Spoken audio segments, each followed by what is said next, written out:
I'm here to actually share with you some social enterprise story.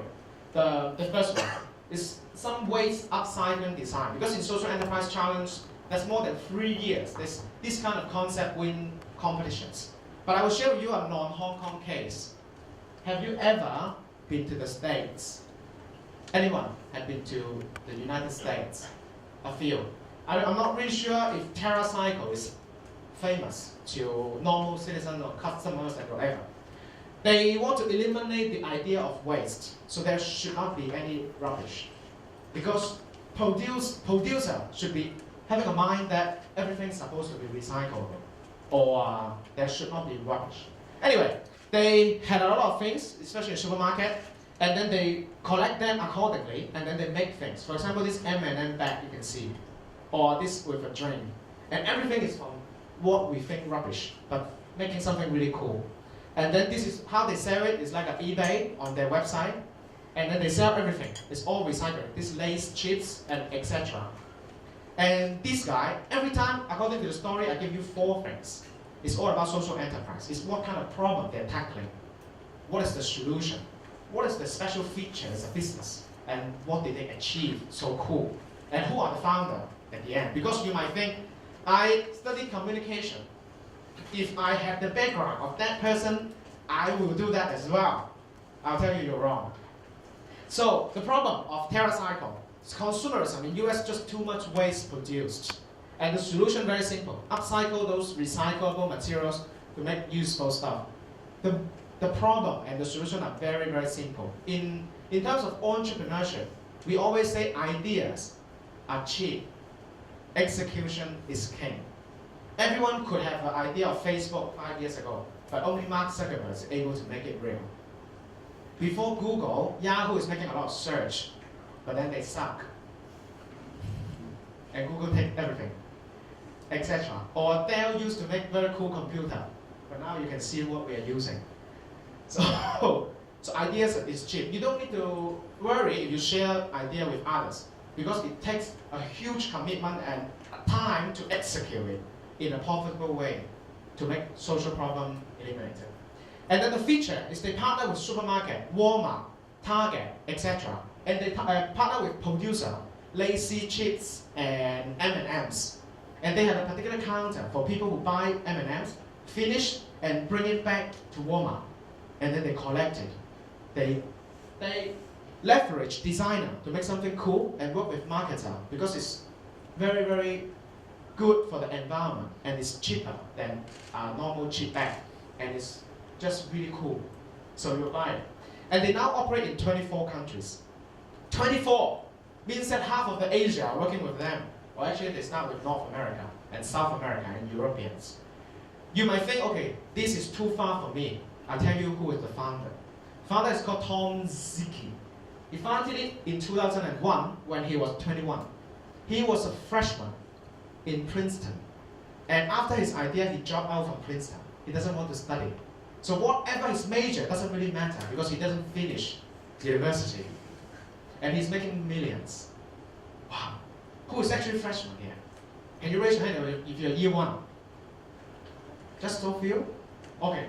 So these 5 people has a chance. Other people have no chance.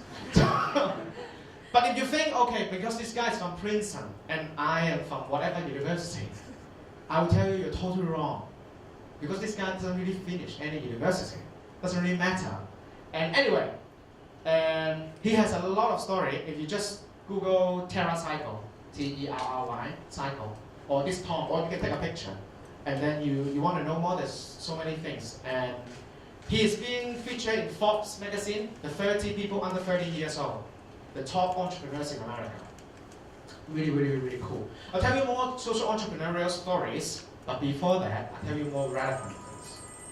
I want you to get inspired by hearing this story.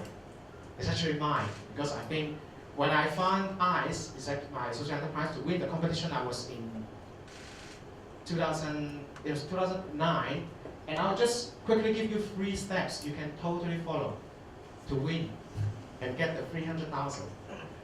So that was me. When I was showing it, people said, wow, you have 2 children. I want to say, this is me. So I bought born with nothing. I was from a very local Yuen Long family in the countryside. When I was in Mainland, I used to tell people I'm Long Mian. But anyway, and then and quickly forward, this is my first project in university. I'm from PolyU. And I was doing minority projects in Wan Chai for Indian people's history in Hong Kong. Some people have 4-generation history, 3-generation, 2-generation, or the immigrants from India, Pakistan, or Bangladesh. And then I was teaching Cantonese to Pakistani girls in a mosque in Tobama. And one girl said to me, I didn't want to learn Cantonese because even if I speak fluent Cantonese, people would discriminate me anyway. So I was feeling very sad because I studied communication. I mean, communication should move people's interaction and understanding. But the very innocent 7-year-old girl just totally gave me a smash on my face that this is wrong. Because Hong Kong people's perception is too strong on their own. I'm totally from Hong Kong and I can really feel and know why it's happening like that. Especially not for minority, recently for Mainland. I feel very, very sad. Are we a real Asia world city?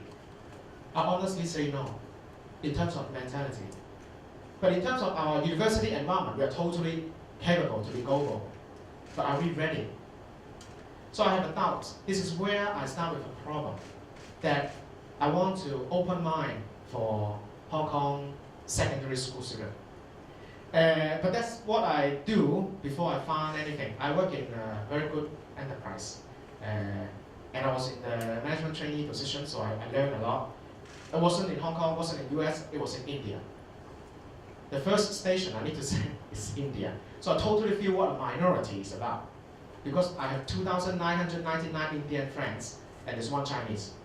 So I totally understand what it feels like when you are so different. And then I volunteer myself in Eastern Europe. I work in an organization called HKSEC for 1 year in Macedonia. It's a country that has only 2 million people.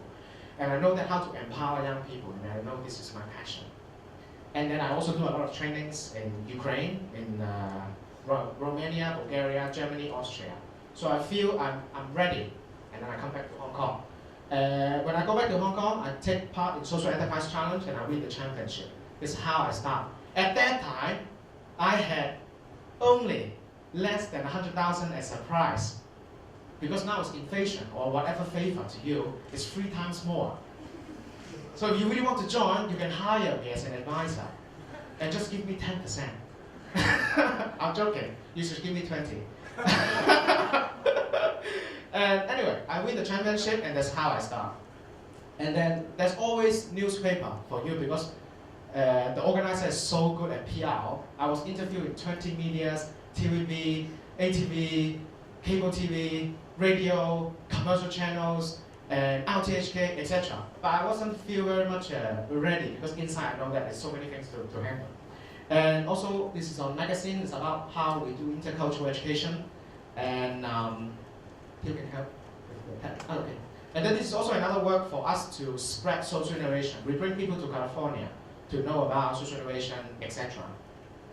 And second, after winning the Hong Kong SEC, I win as well for the young social entrepreneur in Hong Kong. There's only 3 people every year. And I was very lucky. I'm not that smart, but I would say I'm just very lucky to get all the opportunity because it's so fresh and not many people that are young and are social entrepreneur. And then I was exchanged to Yale, which totally changed my life because I was thinking I'm a PolyU graduate, I'm not that smart, etc. But then I was there, I said, okay, it's Yale University. And after Yale, I changed to Harvard, and I said, okay, it's cool. And I was thinking these kind of cool things would never happen in my life, but this cool thing is actually just 2-day exchange over there. So you don't need to be serious. And I speak at this TEDx thing, and that was cool. And then you can search us online with a 16.5 minutes fun speech. And that was on the SEMP with all these big guys, and I'm the youngest one. All the time with all the big guys, the only one thing that I'm so proud is I'm 20 years younger than them. But I cannot be proud here because you're 8 years or 10 years younger than me. So you are the future, not me. My time is past. And then that was really great because I really like Theo. I have a girlfriend already, so it's not that kind of life. But when you had a great idea, when you have a great team, similar-minded people have same passion would join you. I have no idea how can I recruit an Oxford master graduate with my small team, but we work 2 years already full-time. That I want to share 3 things with you, so you can jot some notes. The first is 3 stories. The first story is called Story of Love. That's real, that's my girlfriend, my fiance. So I really want you to do what you love, and the love will follow you. Yeah, especially for single guys. Because when I was in Google, I wasn't very happy. Because I was thinking, what would be my death look like? I don't want to just die with a Google logo, because I want to do something more meaningful. And I was thinking, okay, but what could I make life more meaningful? So I would say it's worthy. 值得啦. And I want to say the journey is a reward. Follow your heart and do what you really, really love. If you love physics, go ahead. If you love graphic design, go ahead. Don't do something that your major is forcing you to do. If you hate engineering, then you just quit your major. Do something that truly hit your heart. Because Theo is a computer science guy, but he's doing training now. And this is what I love at that time. Not at that time, still right now. It was the European conference in Austria that I was here. So that's really, really interesting when I experience a real global atmosphere. And I know that if in Hong Kong secondary school, we could have this opportunity, our mind would be so open to know people, let's say from Kyrgyzstan, or Malaysia, or Germany. Because I was born in Hong Kong, I go to local school, and my only foreign friend is my native teacher, which is really boring. And my mind was very stuck before I get into university. And the university rate is only 18%. So how about the majority, 72% of students? So I think I want to make a small change. So that's my vision at that time, to have enjoyable, diverse communities in Hong Kong. Very enjoyable, very diverse, and very, very close to each other. I don't want discrimination anymore. I don't want Hong Kong people to say no to Indians, Pakistani, or mainland Chinese. I want people loving people. So, put it simple, everyone is equal, or simply a peaceful, happy world is what I really think of. That's story of love. Just follow something that will make you happy. Second story is called the story of do. It's about your mission. It's something that you will do with even no payment, or you will pay someone to do it. I have shared a little story when I was in the TED speech. Still, can you help me with the very interesting technical problem? Okay, great. So, when I was in India, I faced this kind of social problem, which my belief was telling me you should do something, because it's a problem in front of you and they're begging to you. But I don't have much money and I don't have any solution to beggars, especially children beggars in India. They have half naked, sometimes no shoes. And I was thinking I'm creative, so I was thinking, okay, how to solve it. Because in Google, we have free food. And then around the office, you have a lot of food for free. I took banana and I split to them for free. When they asked me, and then I gave a banana. And then at the end, they gave me a genuine smile and say goodbye. And that smile from the child really touched me. And I really believe that wherever we are, we can definitely make a difference. But that's a fun thing. My boss one day asked me to go to his office and said, Freddie, we realize you really love banana. And I said, no, it's not me. It's actually the kids in India really need it. And then he was asking, oh, why? Why you do this? Why you do this? I have only 2 words to reply. Why not? And I was fired. No, I was joking. I said, why not? And then he's like, wow, that's cool attitude with a young Chinese guy in India. And then I was like, so? And then he said, so let's spread banana as a team. So that was cool. There was one thing that if you really insist doing, following your heart, things can miraculously happen, magically. So that was the story of doing. And I shared this actually in TEDx. It's a banana story. It will be interesting, but it's more than that. And then I really want to make a difference. But I try voluntary work. doesn't really make a living. So social enterprise is the ultimate way that we can make a living and make a difference together. That's social enterprise. That's why I'm so interested. And this is the triangle that I think that's facing Hong Kong as a problem. Hong Kong students is having their own group, mainland students having their own group, and usually you can find them in library. But it's a bad stereotype. And you find international as one group, you can find them in LKF as another bad stereotype. But what is lacking is the love and understanding in this triangle. And this is what we want to put inside as a reverse triangle with love. So international people know about Chinese, know the difference between mainland Hong Kong, and Hong Kong people know each other and mainland China. So if you are agreeing with what we do, we want to recruit you as a volunteer as well. And to integrate the international resources to nurture you with a global competence in social entrepreneurship is what we are doing. So, story of love, story of do, 2 steps. And I really want to ask yourself, if this is your last day, will you do the same things? Follow your heart, follow your passion. If this is the last day of my life, if I don't know, I'll still come for you because you make something happen. First story of lead. A leader, in my opinion, is someone who influences most people. That would be a leader. So we'll talk about the story of leadership. And I have a picture. One day, a disciple was asking Jesus, "Hey, tell me, what is leadership?" And Jesus smiled, kneel down, washed his feet. In the Jewish culture, feet is the most dirty thing. And a teacher or anyone respectable would never do it. But Jesus did it. The disciple was totally freaked out, very shocked, and asked, "Teacher, what does that mean?" And Jesus looked up, replied, and it's actually recorded in Bible, Matthew chapter 23, 11, saying that the greatest among you shall be the servant. What does that mean to us? It means that when we have ability, we take the responsibility for other people. That's leadership. And so far, Jesus is historically and globally influencing 1/3 of the whole humanity. So I think that it actually speaks 3 words to us. Number 1 is the attitude of serving.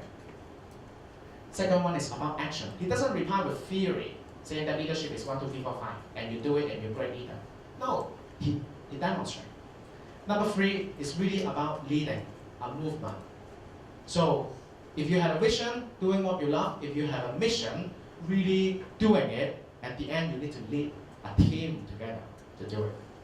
So we have our value as well in our organization. Start with serve, that I explained. Second is about understanding each other, about the triangle. And then about respect, because even you don't like the person, even you really are not capable to love that particular type of lifestyle, but you still respect it.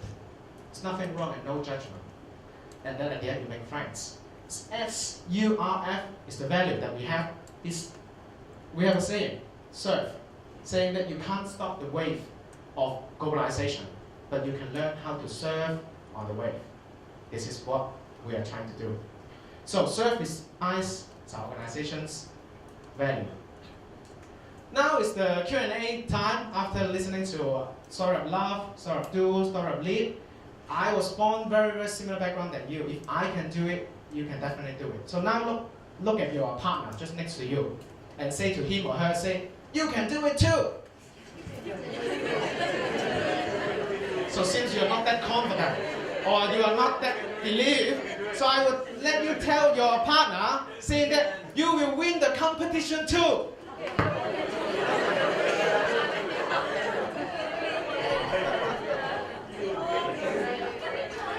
Now is another spotlight time of the bright people's raising question about either about me, about competition, about ICE organization, about finding your passion, your own question problem.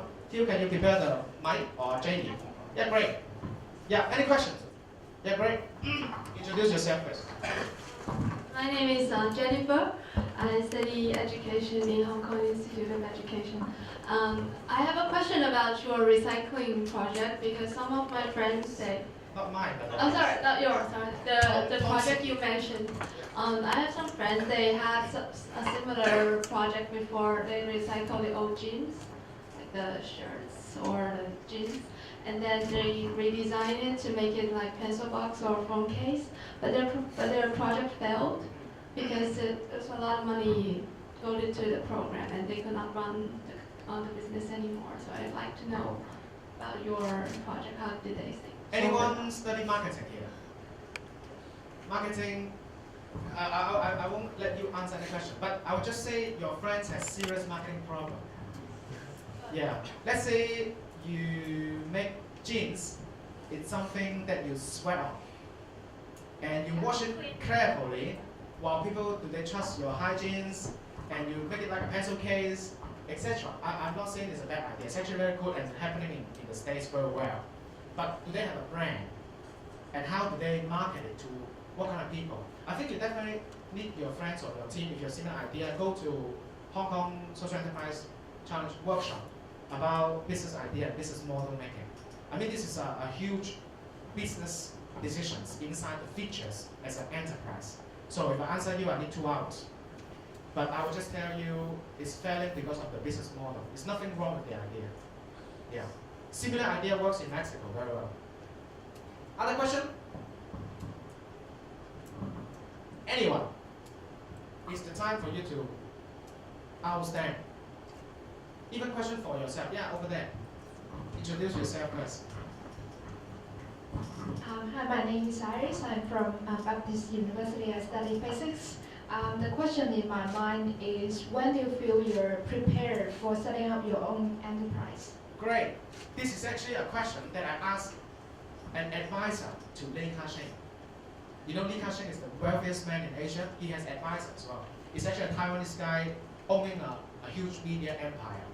And he by chance in the same forum. And I asked him the same question. Because he shared about entrepreneurship. And he makes around a couple billions already when he was 28 in Taiwan. And I was asking, when do you, because at that time I'm 28. So I was thinking, when will be the time you feel ready for big entrepreneurship? And he said one very simple sentence. You never feel ready. Entrepreneur is all about taking risk. But it's a calculated risk that you know is takeable. It's okay to go through. And you have some plan B and support and intelligence to go through. And it's always sit, set. Plan A never works. So even you're so ready, you will face huge challenge. I will have a very simple example, like Hong Kong TV. Everything's so ready. I'm so sad. But entrepreneurship is all about ups and downs. And I don't know about the future of Hong Kong TV, but you will never feel ready, even you are one day. Yeah. Next question. We can have a couple more. Very good question, by the way. Great. A guy, introduce yourself. Hi, my name is Lee. I graduated from UC Berkeley 1 year ago and in communication and marketing. I think my question to you is, how do you leverage the resources and what resources you find along the process in starting your own company? Great. I actually love your university very much because I'm in Stanford. Great. This is a thing that we know each other. Resources, leverage. I mean, there's one adjective that you really need to learn. It's called resourceful. Compared to beautiful, it means that you have the beauty. That's why you're beautiful. Resourceful doesn't mean that you have resources, but it really means is you know how to use resources. I didn't learn much in the one-day course in Harvard, but the professor really shared with me the definition of an entrepreneur. It said it's recklessly pursuit of opportunity, regardless of current resources. 用中文講話，即係你唔理而家有啲咩資源，盡情去追求嗰個機遇 is entrepreneurship。做法文講得上話。Okay, this is only a joke to myself. So, I mean, entrepreneur means that how you leverage resources. This is the only key things about entrepreneur. And if you want to know how, first of all, you had a very strong goal, and you had no resources to reach the goal, and you know how to leverage resources. Yeah. But you study communication, let's say, and you're from a very good university. For me, it's usually go as like, okay, I have a strong passion, I'm very, very committed, and I don't have this and that. And I ask all the advisor. And there's one tips I can give you, keep it secret. If you ask for money, you get advice. If you ask for advice, you might probably get money. You know what I'm talking about? Let's say I have a really rich uncle. I go and say, okay, I have this great business idea. I just lack of 100,000. And he's like, okay, nephew, I will tell you blah, blah, blah, blah, blah, blah, blah, blah. But if I go for Yam Cha with him and say, actually, I have this idea. I'm lacking of all of this and I don't know what to do. Can you give me some advice from your amazing entrepreneurial experience? All you need is actually money. And by chance have some spare.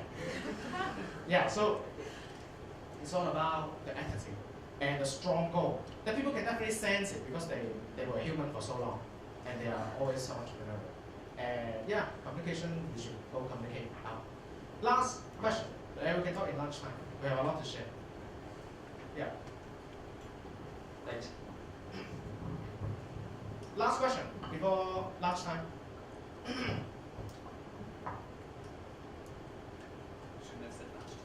Before another story. Yeah, even facilitator. Yeah, okay, last one. I'm Claudia from I'm a year 1 CU student. I just want to ask, what did you do to bridge the people together? Because in CU you can also see that they're forming groups, but you can't actually do anything to what did you do to help to build the love between the Great. different? You're from CHK. Anyone actually from UST? Yeah, UST people. Because we didn't work with CHK, but we work with UST Business School. And then in Business School, UST you have so many international, and you have so many members, you have so many Hong Kong people. And then we work with the credit bearing course, 1 credit for social responsible project. And then it's credit bearing, so many students are so committed. And then they need to really mix with these 3 people as one group. And they go into secondary school and share about culture, share about insight, share about mainland Chinese issue, share about Hong Kong perception, sharing about the unknown amazing international culture. We have French people, Colombians, and all others. And it's so great because Hong Kong people can learn English. And then mainlanders can really mix together and have fun. And international will have some community program that is credit bearing. So UST are very practical, and I love the school. And CHK, you need to line up with us, and then I know how to work with together. I mean, sum up, we found a win-win situation among all the people. Let's say we just go for UST normal physics major student and say that we want to do volunteer. They will say, of course, and then they won't show up. Yeah, I have no problem with physics people, by the way. But I would say win-win. Voluntary just give them a good feeling. But if you add something resourcefully, yeah, and then it will be really great. So that needs some feature in your business model. Yeah. And then we work with UST business very, very much. And we want to work with CHK as well.